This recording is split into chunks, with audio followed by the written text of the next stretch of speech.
What's going on, everybody? This is the Blockchain Backer, bringing you the latest cryptocurrency news and analysis. Today, we're going to be taking a look at several things within the cryptocurrency space, but the first thing I have right here is the Bitcoin average transaction fee.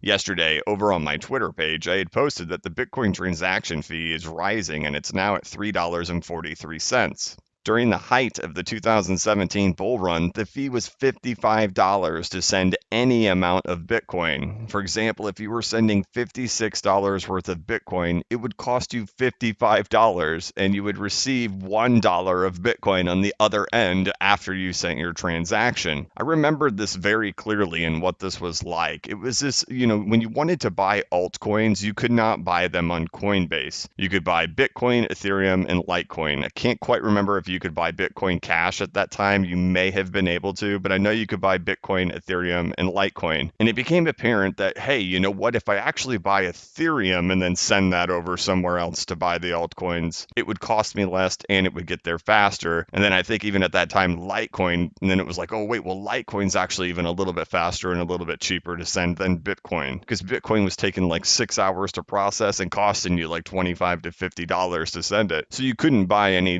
small amounts, right? Like if grandma's going to come in and buy some Bitcoin, grandma's probably not going to come in and drop $2,000 and be okay with paying a $25 fee. Grandma's probably going to come in and say, okay, well, I'll put down $100 and then lose $25 immediately by sending some type of transaction, or $55 immediately by sending some type of transaction. But I remember that moment very clearly, and how really the whole market woke up to the idea that sending Bitcoin was not the optimal thing to do. And I think that played a really big role in XRP getting that really second big pump up that we saw, and how it happened so dramatically and so fast, or the one at the end of 2017. If you wanted to send your money from the exchanges back over to Coinbase, you couldn't send Bitcoin. You would spend an exorbitant amount of fees and you'd be waiting probably 24 hours for it to get there. I do remember one time I had to go to bed because I'd sent it in mid-afternoon, and by the time nighttime rolled around, it still had not gone through, and I had to go to sleep. And then the next day, it finally arrived in my Coinbase account, or wherever I was sending it. But yesterday, when I posted this, the fee was at $3.43. Today, the fee has risen and it's now at $4.05 to send a transaction with Bitcoin. Now, this could have to do with the Bitcoin halving. However, this did kind of start this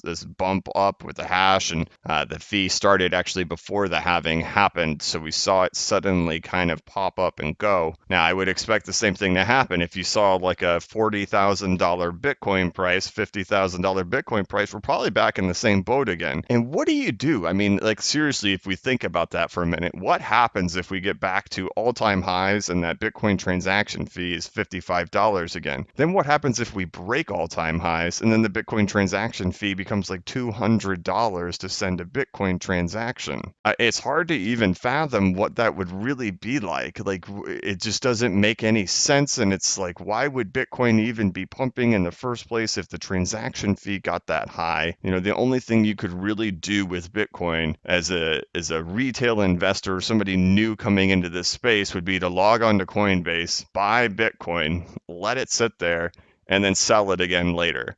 That would be the only use case for Bitcoin, would be to sell it to the next person who will pay more for it. Now, I don't want this to come across as me just like creating some type of bashing video for Bitcoin, because I own Bitcoin. So I'm not trying to kill my own investment here. But what I am saying is this problem has not been resolved during this entire bear market. $4 for a transaction fee is unacceptable. When you have a $4 transaction fee, it means you can't do any transactions under $4. The idea of buying a cup of coffee is literally impossible because the transaction fee is more than the cup of coffee. I did have somebody respond on my Twitter post and say, hey, good services have a fee. You should expect that there would be a fee with something like this. But I'm like, well, wait a minute. I can do it faster with XRP and not pay any type of fee. I mean, if you want to call 1 cent a fee, okay, well, I have to pay a penny and I can get it there in a minute.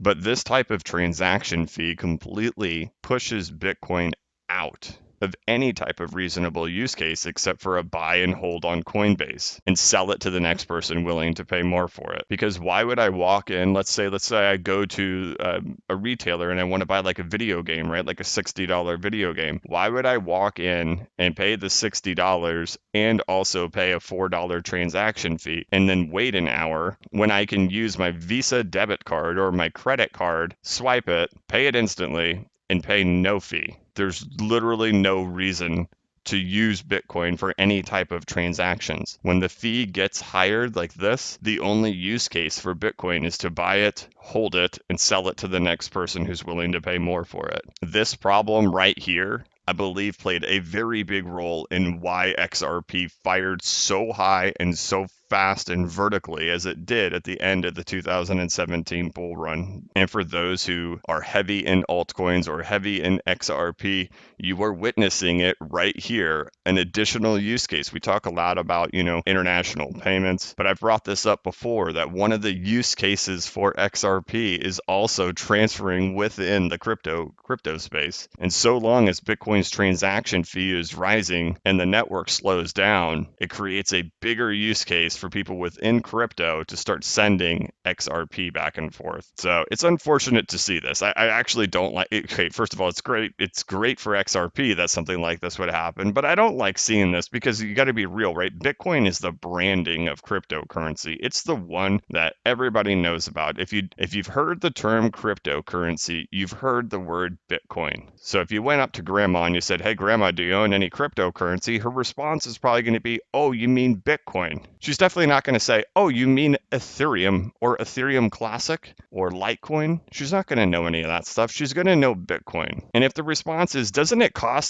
don't you have to pay like $5 to buy something when you buy with Bitcoin?" Look, consumers will run away from that in a heartbeat. You can't sell consumers on spending more money. You just can't do it. Consumers won't buy it. They won't care. It has to be fast and it has to be nearly free. Here's a look back at the 5-year chart, and you can see how Bitcoin did reach all the way up there to 55.27 per transaction. And it's wild to me that this problem has not been resolved and that something like this can continue to happen. Now, when we look back at the 2017 bull run, you could see that it did get up to, $8 and then, $12 and then 6 and so people clearly did tolerate it for a little while, right? So that it didn't hamper Bitcoin still running up to these crazy prices until it finally started getting parabolic on the fee. So the fee went parabolic in December. It went from $7 to $55.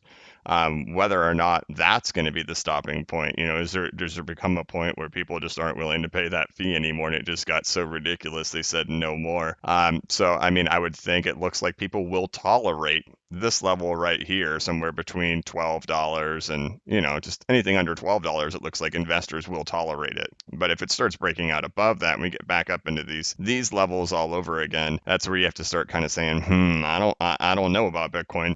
Obviously I have forecasted that the Bitcoin price would reach up to $80,000. Even seeing this stuff, I still believe that, so long as these fees don't get absolutely ridiculous and get back into $55. And if this chart is reflective of how high the fee gets when the price reaches certain levels, well then we're going to see $55 again right when we get back to the all-time high. Part of me doesn't suspect that's what happens. I think it just becomes with how congested the network actually ends up becoming when the fee gets that high. Will the network be as congested as it was during the last 2017 bull run? We have no clue right now. We'll have to see how that comes. Do we kind of grind up there to the all-time high, or do we fire up there parabolically? And if we climbed up parabolically, then you could absolutely expect that these transaction fees would rise like that again. But we'll see how this goes. But all right, guys, that's going to be it for this one. I really just wanted to kind of dive into that. I'm going to put out another video later and we'll kind of dive into some technical analysis and stuff like that. This video is really just kind of focused on the Bitcoin transaction fee and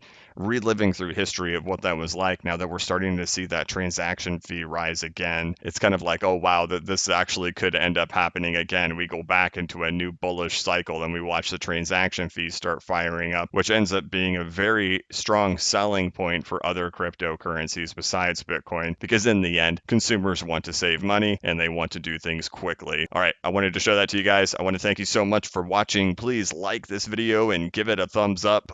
I can promise you my channel is not about bashing Bitcoin. This was, I own Bitcoin.